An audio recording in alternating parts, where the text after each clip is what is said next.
Hi, Joe. Hey, Thank you for doing such sessions for us.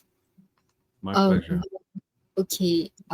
During the meditation, you led us to feel our feet and our hands. Um, uh, um,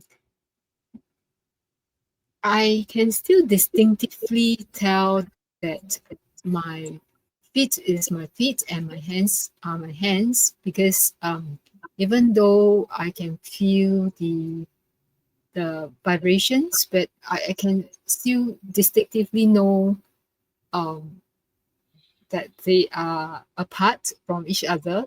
Maybe because, for example, the feet is on a is on a stool, so I can feel the texture which it is on. Well, that our skin sac, our skin will be able to tell us a very good position of where we are. Just the skin alone, I'll be able to tell that.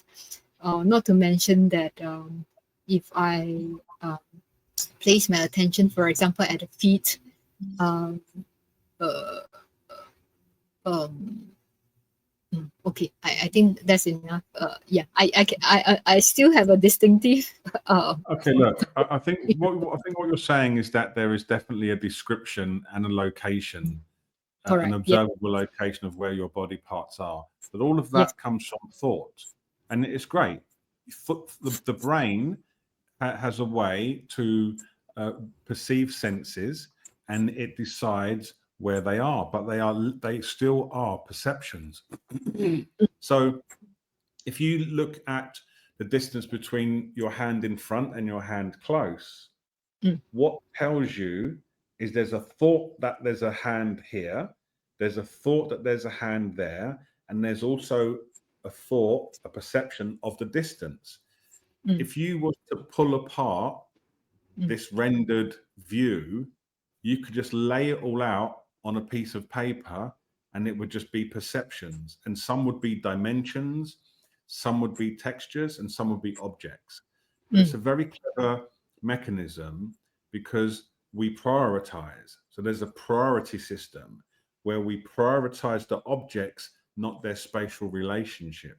But the fact of the matter is, what's more reliable when you're having your own meditative experience, you can start to see that the separation between these perceptions is loosened. We're not trying to eradicate our mm, perceptive apparatus. We're trying to look into it to see what is it that I'm believing. Because when you find some space within your own perceptions, it's a lot easier to find space with other perceptions related to things like emotions or difficult situations or people or decisions or just the way you feel about your life.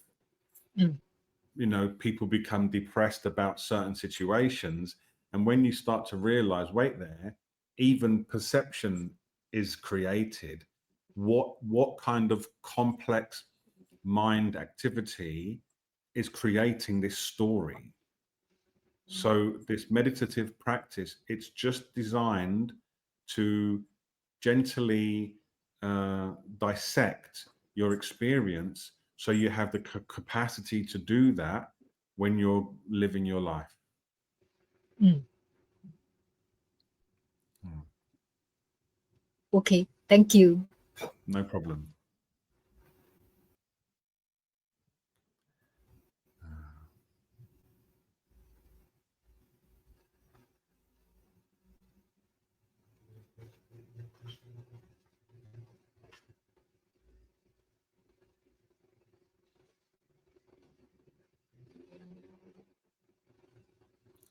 It's only possible to suffer if you create a subject and an object.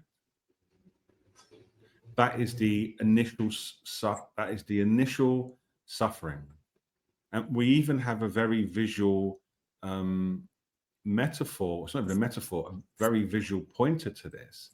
When a baby's born, it's separated from its oneness and it cries, right? So separation is the base of suffering, and it is at best illusory. So our journey as what I might call spiritual participants is to really examine that inseparable nature, because Mm, it's incredible when you have your first, and many people here are quite experienced, you may have already had this, but when you have your first experience of something occurring that you really feel was separate and you realize it's not, and that when you realize it's not, the power is restored, the power with it is restored. It's phenomenal. I have a little saying that I started to use many years ago, and I still really like it. And it's every appearance is a flower blooming in the garden of the now. And when that becomes your relationship with your experience, it becomes joyful. Because even if it's like anger, it's a flower blooming. Even if it's a craving, it's a flower blooming. Even if it's confusion, it's a flower blooming in this garden. And that is what changes your relationship.